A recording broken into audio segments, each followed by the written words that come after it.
Hey man, nice sports car. 2 doors, rear wheel drive.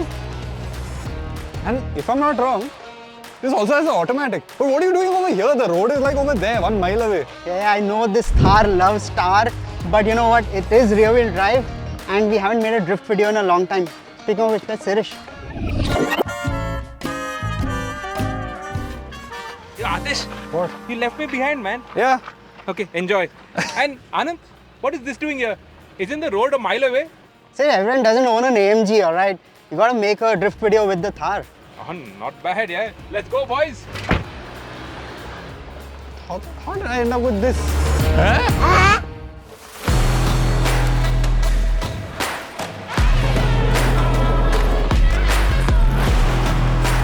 The 3 wise men on the internet will tell you that we Indians do not know how to drift. What? We didn't grow up with 3 Series BMWs. We grew up with front-wheel drive cars, the 800, the Zen. Before that, we had horribly slow Ambis and Padminis. So our growing up years, formative years, were spent with front-wheel drive cars, and we know how to yank the handbrake and slide with the best of them. Now, let's start with the basics. It starts with the right seating position. Now, usually you sit nice and low, but the Thar, it's a proper 4x4, a proper off-roader. So you can't go all the way low, but in any case, move your seat as low as possible. Then the seat back, upright, because you want leverage. Your distance to the steering wheel, you always need to have a bend in the arm. The better it is, the closer to the steering wheel. Of course, seat belt, that is a given. Your handbrake, okay, for front wheel drive cars, this is great, but otherwise you don't really need to use it in the rear wheel drive car. You gotta switch off ESP. So ESP fully off. Leave the aircon on. It is boiling hot. There's no point in you sweating inside the Thar. There is a lot of power from this M Stallion engine.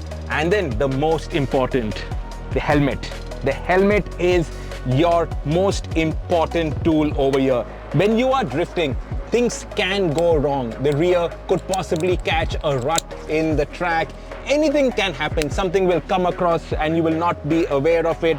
Always wear a helmet. Always wear a helmet, and do this in a closed off area. We are in a quarry. We know the owners. They've given us permission to shoot here. Don't do this in a public place because you'll create a nuisance and then people will throw rocks at you. So always do this in a closed off area. Now let's get going. Oversteer versus understeer. Well, actually wait, understeer versus oversteer. Okay, so what's understeer? You're going into the corner. You're driving a bit too fast.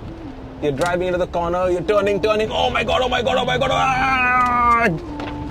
and your car is all over the place. The front end has run out of grip. Your front end is sliding out of the corner and you are just a passenger. Understeer is the enthusiast's worst enemy. There is nothing you can do. The next is oversteer. So you're going into a corner,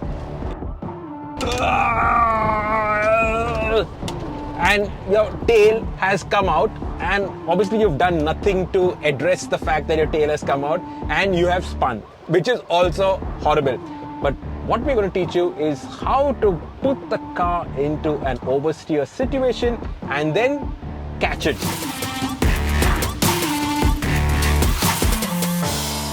So what you do is turn into the corner, foot on the gas,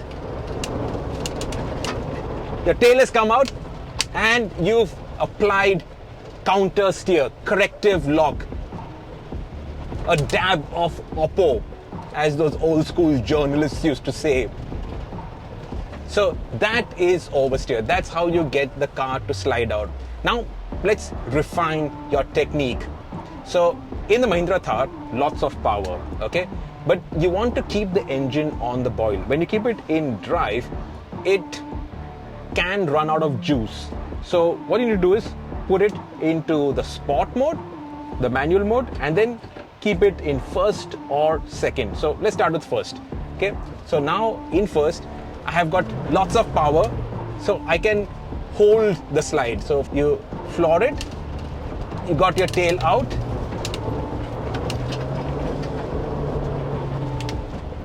and you give in gas but you're feeding in the throttle. As the tail is sliding out, you're dialing in opposite lock and you're holding it sideways. And that's how you get the car into oversteer and then power oversteer. Power oversteer is the be all and end all of drifting. That's what we're looking for. Get the car sideways and then hold it sideways and carry the car through the slide. That is power oversteer. That's what will give you all those Instagram shots, those Instagram reels. But you've got to be careful. So for instance, if there are bumps or ruts, what will happen is that the rear won't slide smoothly. It'll get getting caught in those ruts, and that can create a lot of problems. So be careful of that.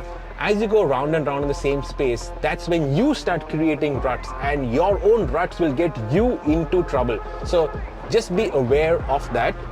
I'll tell you what will happen if you just floor the throttle. You will just spin. Floor the throttle and you will just spin over there. Now, this is what we call a dosa. But yeah, there is no real technique to it. You're just spinning in one place. You've got your wheels fully turned in. You're not dialing in any opposite lock. And you're just going round and round in one place. It's no fun at all. I don't know who thinks this looks cool, but to me, this is just an amateur flooring the throttle and just spinning around in circles. There's no technique to this. There's no art to this. What a keen driver does is practice technique. And then you find a corner and then you go sideways around a corner like this. That's what you want to do. Not just spin around in one place. You don't want to damage your tires.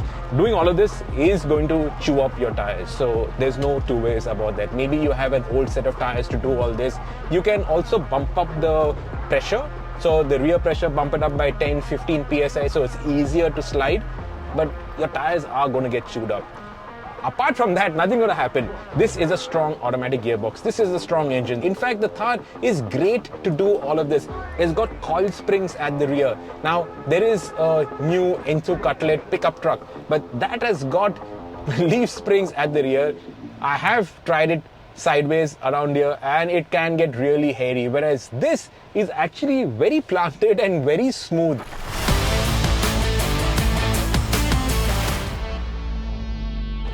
It's all about feeling when the tail has come out, feeling the rear slide out, and then giving it just enough lock.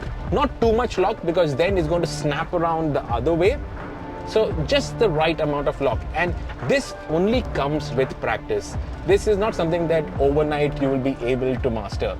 You'll have to practice, and once you practice this, you will get perfect. So it's all about feel. Around this corner. There, see now the mistake that I made just now. And it's a great thing. The videographer moved and I looked at him, and that's called target fixation. That means I was looking at the danger, and if you're looking at the danger, you will go into that thing. Be it a boulder or a tree stump or your poor videographer. So always look where you want to go. Don't look at obstacles and all of that, because that will create trouble. So look where you want to go. Let's do that. Manual mode. Look where you want to go. Give gas, counter steer, and sideways, and you are through it.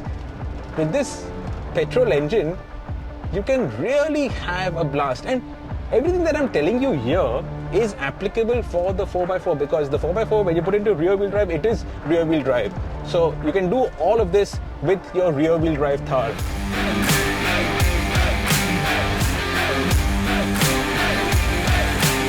So here's the tip that you will not hear anywhere else. Now, as you know, the Thar is a 4-star safety rated vehicle. It has got ESP, and because of the rollover mitigation programs on any SUV, you can't switch off ESP completely. So on the Thar or any other SUV, when you get it sideways a little bit, then ESP cuts in and you can't really pull long drift. So what do? Well, you open the fuse box, you find the right fuse, you put the fuse in your pocket quietly, And then don't mention this anywhere else. ESP is now completely switched off. Now some more techniques to get it sideways. The flick. So right corner, I give it a left turn and then flick it right. So that unsettles the rear and I get a smoother, easier drift. Of course, for that, you need to also practice weight transfer. Now, what does weight transfer do? When you're going with park throttle, your car's level. When you floor it, it squats on the rear. When you brake, it is on the nose. Now, when it is on the nose, your rear is lighter and that's easier to make it slide around. So that's why when we go into the corner, what we do is we get off the throttle slightly, brake, and then get back on the throttle to get it to slide easier. The thing is, with these rear wheel drive cars, because there is power to get it unstuck, we don't really practice that techniques. But practicing weight transfer is a good thing. And for that also use your left foot, because that saves a fraction of a second as your right foot dances between the throttle and the brake. So I'm going to the corner, I tap the brake, weight transfer, and then get on the gas. Same here.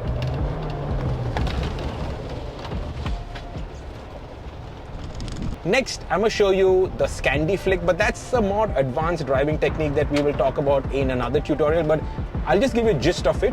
So you're going into a right-hand corner, but you turn the steering wheel left, and then you turn it right. So what's happening there? Let's stop and talk about it. Let's not make it too hectic. What I'm doing is, as I'm going into the corner, I've turned the steering wheel to the left, tapped the brake, I've got the weight transfer going.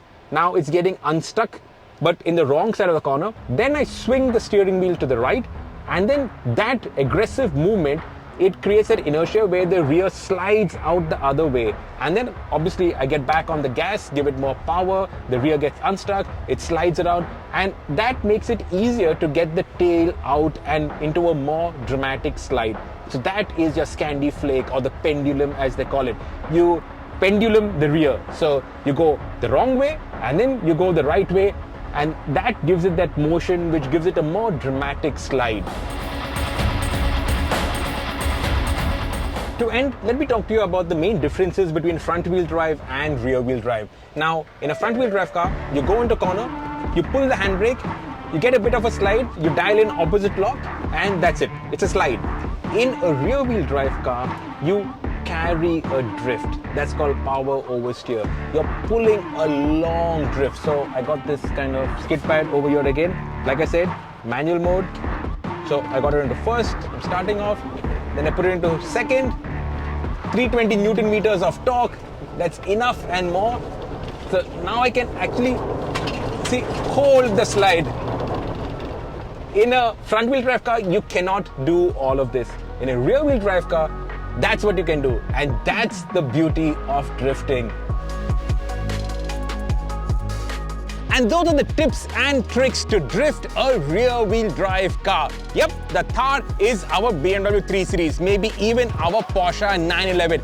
Dirt playgrounds like this are our racetracks. And if anybody tells you that Indians can't drift, you take the hat, you fling it on the floor, you stomp it and say, yes, we can drift. We have a drift machine. The Thar rear-wheel drive on a dirt track is a perfect drifting car. Plus, you do whatever you want with the Thar and nothing goes wrong, nothing breaks. Maybe you'll have a little bit of tire wear, but apart from that, no problem. You wash it up and then you can cruise down Marine Drive. I really love this machine.